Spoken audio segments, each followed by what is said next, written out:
Good afternoon, and welcome to the DCTV News at Noon program. The Southwest TV Translator Association underwrites the news, and Dolores County Broadcasting Network provides the support for DCTV. The News at Noon program assembles the best and most interesting news from the area, offers intriguing content for its viewers, and provides local weather for the Four Corners region.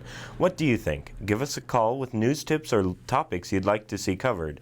The number is 677-4119. I'm Kendra Cook, and my co-hosts are Kelsey Kiesling here at the desk and Jerry Tope coming up later midway through the broadcast with that all-important local weather forecast. Now, here's what's news today, July 25th, 2016. Updating from the Durango Herald on area fires, the Gulch fire, which broke out Saturday afternoon west of Durango in the Perkins Peak State Wildlife Area, was listed at 75% contained Sunday night. The fire has burned about 5.8 acres on state land half a mile north of U.S. Highway 160, west of Lightner Creek Road, County Road 207, since it was reported at 4:19 p.m. on Saturday. Lightning is the suspected cause. Durango Fire Protection District Battalion Commander Rod Allen said fire officials were confident the fire would not grow overnight, so crews were called in for the night. Sunday's work entailed building containment lines to keep flames from heavy timber. About 30 firefighters worked Sunday, and Allen said 15 firefighters would return Monday at 7:30 a.m. Randy Black, Deputy Chief for DFPD, said Sunday morning, "Acreage is small, the potential is large. The problem is the fire has the potential to grow and get into heavy timber area. If it goes east, it could easily become a 100-acre plus fire." But low winds and afternoon showers were helpful to crews mopping up from Durango Fire, Idaho Panhandle, and Columbine Wildland Fire. A slight chance of rain showers forecasted for Monday may continue to assist firefighters. On Sunday, firefighters were primarily digging trenches parallel to the dirt and rock-ridden Gulch Road, which served as a natural boundary. Hoses were running the length of the road down into the gulch, sourcing from a 3,000-gallon porta-tank sitting atop the ridge.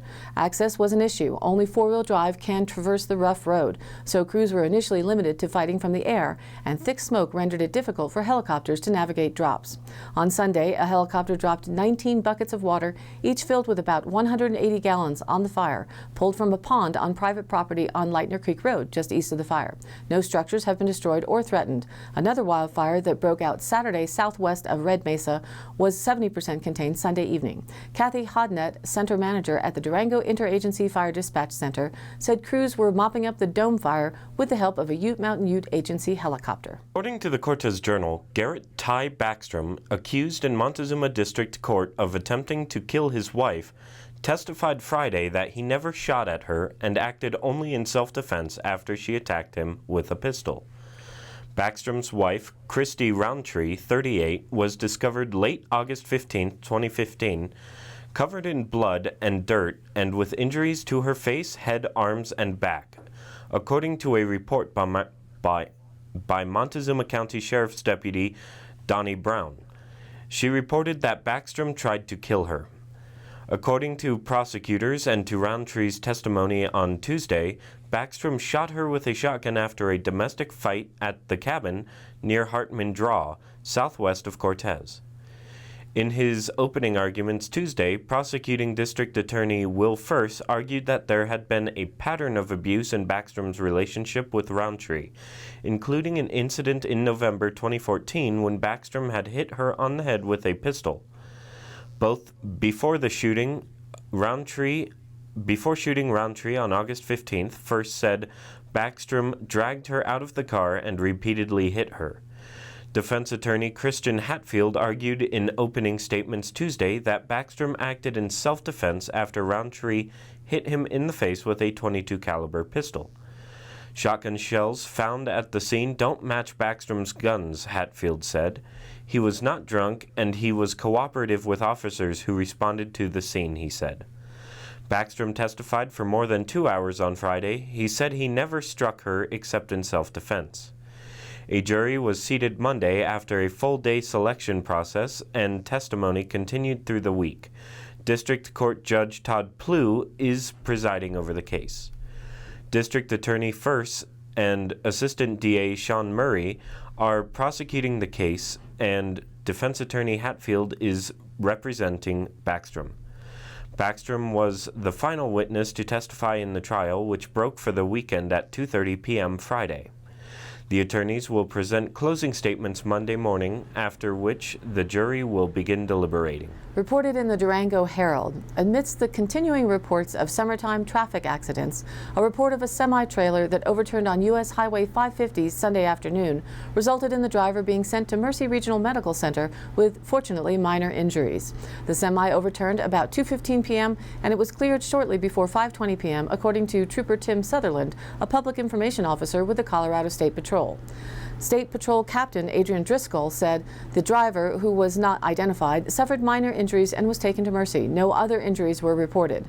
Sutherland said the truck was carrying helium containers, and a hazardous materials team was called to the scene, but the containers were never a threat. He added that the crew took routine precautions. The highway was closed from the intersection of County Road 220 to the bottom of the hill. Traffic was temporarily rerouted from County Road 220 to Colorado Highway 172, then U.S. Highway 160. Drive safely out there. According to the Cortez Journal, a Durango woman has been cited with careless driving causing injury after hitting a bicyclist on Main Avenue. The crash occurred at 5:49 p.m. Tuesday when Shannon Rochelle, 23, turned right from West 29th Street to go south on Main Avenue, said Lieutenant Ray Shoup, spokesman with the Durango Police Department. A 10-year-old boy was also stopped at the same intersection and proceeded to cross the road when he was struck by Rochelle's 2008 Dodge Durango, Shoup said. He wound up getting pinned underneath the vehicle and being dragged for about 25 feet. The boy suffered bumps, bruises, and road rash, Shoup said. He declined to release the boy's name, saying he is a minor. It was Shoup's understanding the boy was treated and released at Mercy Regional Medical Center, but without a name, it was not possible to verify his condition Friday. No drugs or alcohol are suspected in the crash. She just wasn't paying attention and didn't see him come off the sidewalk, Shoup said. Low-frequency spectrum for television transmitters sounds like a lot of technical jargon. What it is in a nutshell is the bandwidth over which over-the-air line-of-sight free TV broadcasting reaches rural areas by means of repeater transmitters high on towers or mountainsides. The low-frequency bands were to be auctioned off to commercial mobile corporations. However, a court case over such a sale of TV frequencies to cellular networks, which they say would then be used in employing airwaves for making mobile data services faster, has caused the decision to be delayed. At this time, there are other means becoming available for that faster data service they claimed was the reason for the coup of airwaves. However, it is commonly discussed off the record that there is a greater agenda at hand. The low-frequency band is used to both repeat major broadcasting services to reach areas outside the initiating location. So, for instance, in Salt Lake City, Utah, the major networks broadcast to the greater Salt Lake area, but the signal cannot reach over mountain ranges. So transmitters are set up to capture the signal and then rebroadcast it out over the valley or other areas on a low-frequency band so that it reaches more citizens. Obviously, in removing this option, there will be no TV available over the air. The alternatives are cable, where that is available, not usually in the spread-out communities of our Four Corners area in particular, or purchasing a satellite dish for expensive monthly service, often out of the budget of this demographic profile. In addition to this offensive move by the overreaching federal government conspiring with mega communication corporations for profit, this also would be an offense to the First Amendment free speech right, as smaller, localized, and much of the Christian-based programming would be silenced due to the restrictive economic threshold, as well as the scope involvement predominantly held by just 6 media corporations across the U.S. We hope to have a local expert on hand for DCTV Talk Tuesday to answer your questions and let you know what you can do to help save free TV. We hope you'll tune in for that and keep the conversation going through DCTV's Facebook page. According to the Cortez Journal, the Montezuma County Public Health Department reported on Wednesday that a local rabbit was tested positive for Tularemia, but so far no human cases have been reported in the county. According to Laurie Wood, epidemiologist for MCPHD, there have been no reports of human cases of tularemia, often known as rabbit fever. Tularemia is a bacterial disease often found in rabbits, hares, and rodents. Humans can become infected through a tick and deer fly bites, skin contact with infected animals, contaminated water, and contaminated aerosols or dust. Symptoms may include sudden fever and chills, headaches, diarrhea, muscle aches, joint pain, dry cough, progressive weakness, or enlarged lymph nodes. Although tularemia can be life-threatening, most infections can be treated successfully with antibiotics. Anyone who believes they may have been exposed to tularemia should contact their healthcare provider. To prevent possible tick and deer fly bites, use insect repellents containing 20 to 30% DEET, picaridin, or IR3535. Wear long pants, long sleeves, and long socks to keep ticks and deer flies off your skin. Remove attached ticks promptly with fine-tipped tweezers. When mowing or landscaping, don't mow over sick or dead animals. If you hunt, trap, or skin animals, use gloves when handling them and cook game meat thoroughly before eating. If you notice sick or dying rabbits or areas where there are dead rabbits, contact the Montezuma County Public Health Department at 970-565-3056. Don't handle dead rabbits. And now here's our weather report. NOAA says that although there is a high-pressure system in place and strengthening for us, that we have enough moisture trapped beneath it in the daytime. With daytime heating, there will be a few showers and thunderstorms late in the day. Like yesterday, there will be strong gusting winds and only traces of rain. Tomorrow we'll have slightly stronger chances than today. Some activity is expected through both Monday and Tuesday night. Temperatures will be moderated, some due to the cloud cover and wind, but we're still expecting in the vicinity of 90 degrees tomorrow. The precipitable water values are estimated at near 1 inch for the Four Corners area and lower as you move north. The result is that the higher elevations will be the most active. Locals know this means we watch the rain over the hills to the east. When the precipitable water values get above 1 inch, then we start to get measurable rainfall in the lower elevations. At this borderline value, dirty sprinkles you can count on the windshield will be the result. The rest of the work week is expected to be dry at this point. For the central and southern plains in the Ohio Valley and the Mid-Atlantic and the Northeast, a cold front will deliver showers and thunderstorms with locally heavy rainfall, especially over southern Pennsylvania, North Virginia, Maryland for today, and it will be clear tomorrow. Temperatures will be near or even slightly below normal across the central and southern plains. Farther east, leftovers from the high-pressure ridge will remain across the southern Mid-Atlantic today, keeping hot temperatures over much of the east coast. Heat advisories are in effect through today along the eastern seaboard. The northern plains and upper Midwest will see the arrival of a cold front tomorrow that will cause scattered showers and storms through Wednesday. The central and southern plains and along the western Gulf Coast will have rain and thunderstorms today, tomorrow, and Wednesday. Although Tuesday may be just below 90, Wednesday is expected to be the warmest day of the week at 96 and mid-90s for the rest of the week. Mid-50s for the night's lows is the forecast, with gusty winds today and tomorrow, dirty sprinkles, and then clear for the rest of the week. Our CO2 report gives last week's average for the week of July the 17th through the 23rd at 403.39 parts per million. Week before last at 404.48 parts per million. 1 year ago at 400.96 parts per million, and 10 years ago at 381.77 parts per million. Now back to the news. According to the Cortez Journal, more motorcycle riders are dying in Colorado so far this year after the deaths reached an all-time high in 2015. The Denver Post reports that Colorado Department of Transportation data show 58 deaths this year through July 20th, up from 51 at the same time in 2015. Motorcyclist deaths peaked last year at 105 people. In 2014, there were 94 motorcycle deaths. Traffic safety spokesman Sam Cole said in a statement that riders and drivers need to help combat this alarming problem that is growing nationwide. There are 34 riders without helmets among the 58 motorcyclists who died this year. Motorcycle safety campaigns have promoted rider safety courses and asked drivers to look closer for motorcycles. All traffic deaths in 2015 increased by about 10% from 2014. Reported in the Durango Herald, even though recycling is on the rise regionally, consumers in southwest Colorado are sending more trash to landfills than they were in 2007. For example, WCA Waste, which operates the Bondad landfill, has seen an almost 7% increase from 243,000 plus cubic yards of garbage in 2007 to over 260,000 yards in 2015, according to the Southwest Colorado Index report. Donna Graves, who helped edit the report for Region 9 Economic Development District of Southwest Colorado, said there's definitely room for improvement.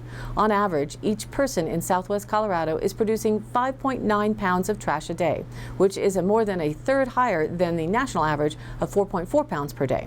However, recycling programs in both Durango and Cortez have seen a boost in participation. The Durango Recycling Center diverted 19 million pounds in 2015, up from 7 million pounds in 2006. In addition to serving La Plata County, the center takes material from private companies in Montezuma and Archuleta counties. Cortez has improved collection, diverting over 687,000 pounds in 2007 and over 855,000 pounds in 2015. Plastic recycling began last year in Cortez. These facilities have increased collections even though revenues from the sales of plastics, metals, and other recyclables have fallen sharply. These declines and a volatile market have made it hard for haulers to budget, but it may be positive in the long term, said Yuri Freeman, president of the Colorado Association for Recycling. While facilities are collecting more materials, the region as a whole is diverting only 14% of the materials that could be recycled. Organic materials make up 37% of what is hauled to landfills locally, according to an audit by the Southwest Colorado Council of Governments. While many municipal landfills don't compost, the Montezuma County landfill has seen success composting yard and human waste for a little over a year, and it plans to expand into food waste next year, said Shaq Power, the landfill manager. Food waste produces both methane and leachate, a liquid that can accumulate at the bottom of a landfill. Experts expect to target supermarkets and casinos because they are the biggest producers of food waste. In Durango, David Golden recently launched Table to Farm Compost, and his business could potentially divert about 100 cubic yards of material from about 400 households. Fort Lewis College has diverted between 45 to 50 tons of food from the student union annually over the last 3 years, said Rachel Landis, coordinator of the Environmental Center. At this point, the composter cannot handle more food annually, but the college is still throwing food away. According to the Cortez Journal, Mesa Verde National Park's visitation has increased 8.55%, said spokeswoman Christy Brown. According to Brown, about 232,000 people visited the park this year, compared with about 214,000 who visited at this time last year. Mesa Verde's increased tourism comes despite the closure of Mesa Verde's most visited cliff dwelling, Spruce Treehouse. The cliff dwelling was closed in October because of falling rock. The Kid in Every Park program may be helping to draw in families, Brown said. The National Park Service launched the online campaign in September. It offers a free pass to all fourth graders. Last year, Mesa Verde also started bicycle tours at Wetherill Mesa, and there is more awesomeness this season about the new, quiet way to experience the park, she said. The National Park Service is celebrating its centennial, and the marketing campaign around the anniversary may result in higher visitation next year as well, said Bob Kunkel, Executive Director of the Durango Area Tourism Office. I think this renewed interest in visiting national parks is the real deal, he said. Statewide, 77.7 million tourists poured into Colorado last year, setting a record high with their spending and generating $1.1 billion in taxes. This week, the Colorado Tourism Office announced a 6.8% increase in tourism spending, which marks the 5th consecutive year of record-setting growth. The spending has helped spur hiring. Tourism spending supported 160,000 jobs statewide, an increase of 3% according to the release. From the Durango Herald, Americans can't seem to get the message that distracted driving causes crashes. So Colorado Department of Transportation officials decided to take a preventative approach on digital signs across the state last Wednesday, reminding drivers not to Pokemon on drive. It came about probably 10 days ago, CDOT spokesman Sam Cole said, when we received some concern from a citizen about Pokemon Go. It's been picking up steam by the day, and people are starting to get obsessed by it. Pokemon Go is a game played on smartphones. People capture Pokemon characters that are overlaid on their environment, and the collected characters may be trained to battle. Another aspect of the game has players collecting eggs, which only hatch more Pokemon characters after the gamer has walked a certain distance. By last Wednesday, more than 30 million people around the world had downloaded the app since Niantic began the rollout on July 6. The game has been credited with getting more people, both adults and children, walking. So far, Pokemon Go does not seem to have created much of a problem on the roads in southwest Colorado, Colorado State Patrol Captain Adrian Driscoll said. Playing Pokemon Go falls under the same statute as texting. If you take your eyes off the road, stop paying attention, it's just a recipe for disaster, Driscoll said. For right now, CDOT's campaign is only scheduled to run the one time. The signs read, "Beware the Pokemon, don't game and drive." Pokemon Go followers can check out hacked maps online that show you where you can find the various demonesque creatures located by your phone's GPS. One such site we found was pokecrew.com. May be lots of fun, but be sure to be careful out there. And now for the Dolores County Sheriff's Roundup for the week of July 18th through the 24th. While on patrol, a deputy came upon an injured deer that had to be put down. The Division of Wildlife was notified. A county resident requested assistance in a civil matter involving personal property. A passing motorist reported an occupied vehicle on 491 on the side of the road for hours. A deputy responded to check on its welfare, and the vehicle was no longer there. A local business reported several shoplifting incidents by a juvenile. The incidents are under investigation. A San Juan County deputy requested an agency assist with an overdue subject who is in possession of a vehicle owned by another person. That's it for today. Stay tuned later this week for more updates. In today's High Country happenings, August 6th at the Dolores County Fairgrounds, there will be a washer tournament benefit for Oma Fleming. Sign up starts at $4, $10 per person, double elimination. Burgers are available at for $7 and hot dogs for $5 starting at 5 p.m. A special drawing for the outdoor fire pit table will be picked at 6:30 p.m. Tickets for that are $2 each or $10 for 6. Tickets can be purchased at the Commissioner's and Extension office. All proceeds go to Oma to help with medical expenses as she recovers from the elevator accident. And although the county fairs haven't finished happening, notices are made of when the next school year begins. For Dove Creek, it's Monday, August 15th. Dolores, it's Tuesday, August 16th. Mancos, Wednesday, August 17th. And Cortez, Wednesday, August 24th. But before all that, the farmers markets are continuing in Mancos and Cortez. And now, the Dolores County's farmers market will be held this Saturday from 5 to 7 p.m. at the VFW lawn near the Memorial Wall. Vendors set up at 4, and there is no charge for vendors, but limitations will apply. They will have some table space, however, tents and tables are welcome. RSVP for vendors is encouraged but not required. Call 970-796-0006 with any questions. All of our happenings segment is posted on DCTV News at Noon on the Facebook page, along with the embedded YouTube replays of the live show and the exclusive DCTV 5-day forecast. If you have an event, you can email us at dcbnnews@gmail.com or call the station at 677-4119 and we'll be sure to get it on air. Thanks for tuning in. This program is aired live at noon Monday through Wednesday and rebroadcast at 2:30 and 8 p.m. on Channel 32.1 Dolores County, on Channel 30.4 in Montezuma County, and their cable Channel 5. We ask you to share this with a friend and watch the broadcast replayed on YouTube and now featured on the Facebook page. Please like us there and spread the word. We need to know what you want to see reported on to make this the best program for our area. For Kendra Cook, Jerry Tope, and everyone at DCTV with the News at Noon program out of Dove Creek, USA, I'm Kelsey Kiesling. We'll see you back here tomorrow.